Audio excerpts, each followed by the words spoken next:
Yun, what's up mga kagaston? So, gagawin natin ngayon is magre-review tayo ng Creed GP Warrior from Indonesia made. So, ito siya.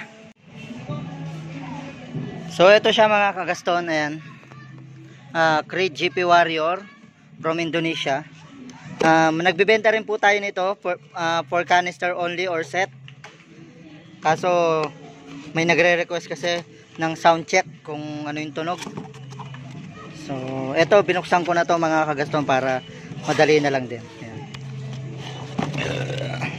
Kompleto na siya mga kagaston, may libreng sticker na rin ng Creed. Ayan.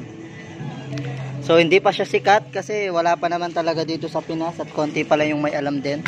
Ayan siya, ayan. Creed GP Warrior. 51mm yung sukat niya mga kagaston. 51mm yung sukat niya, ayan, yung bunganga. Tapos ayan, yung itsura niya. 51mm dito, tapos hindi ko sure kung ano to, ito, ano siya, tube type. Hindi ko sure kung tube type or screen type yung tawag dito. Pagdating sa ganito kasi wala tayong ganong alam. Ayan siya, Creed. So, isasalpak muna natin siya ngayon sa ating motor, pang sa sound check lang natin. Pero brand new po ito, sa gustong bumili, message lang po kayo sa ating Facebook page, Nixon Lennon Motovlog.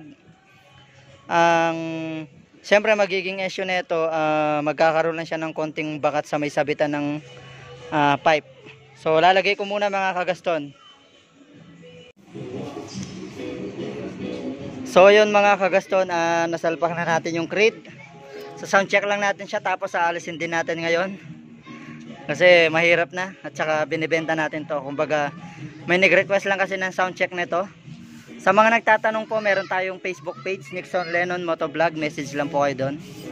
So ayan siya, Creed GP Warrior. Kuwang-kuha yung itsura ng GP Warrior. Tapos ang kagandahan nun, mas mura po siya. Ang laki ng mura niya. Tapos gawang ano na po to, Indonesia. Ayan siya.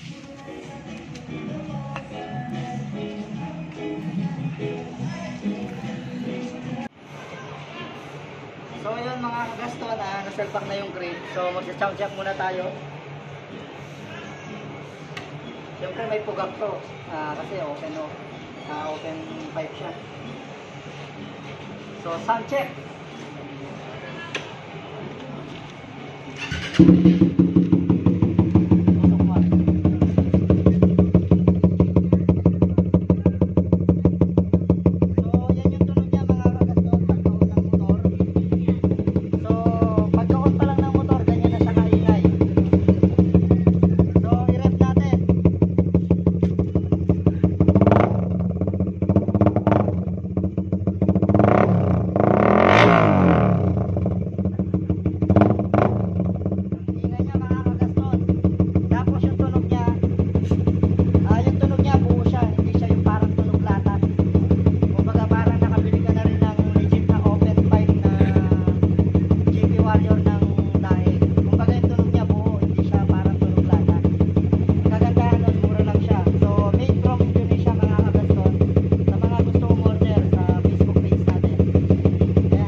Swerte. So ayun mga kagaston. Ganun kalakas yung pipe niya. Ang ingay. Pero meron siyang pugak kasi naka-stock ECU lang tayo tapos stock injector din. Pero kapag binirit mo siya, wala na yung pugak. Ang pugak niya sa low RPM siguro mga 3 to 5. So mga ganun siya. So syempre, tanggalin na natin kasi pinag-sound check lang natin. So sa mga nagtatanong kung magkano siya, message lang kayo sa aking Facebook page, Nixon Lennon Motovlog. So ayun, sa nag-request ng sound check, napagbigyan na kita. So thank you for watching. God bless.